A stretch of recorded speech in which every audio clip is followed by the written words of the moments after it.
mga papi, gusto ko lang mag-share ng thoughts.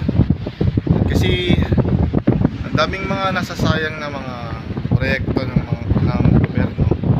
Kagaya nitong fishport na to. Ayan. So, abandoned na siya. Nagiging ano na lang siya, parang silungan na lang ng mga alagang hayop, kagaya ng kambing, kaya baka, kalabaw, or nagiging pahingaan na lang ng mga mamamayan. Pero yung mga bagga nila andyan lang sa gilid,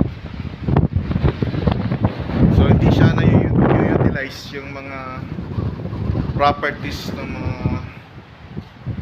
government.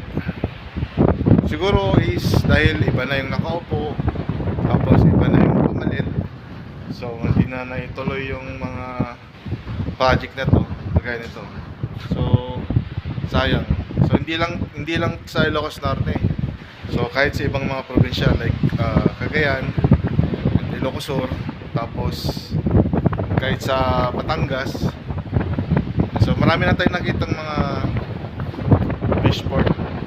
Kahit sa Batanin, nagpunta kami sa Batan, may ganito rin to, pero hindi rin nagagamit, abandon siya, or ayaw lang gamitin.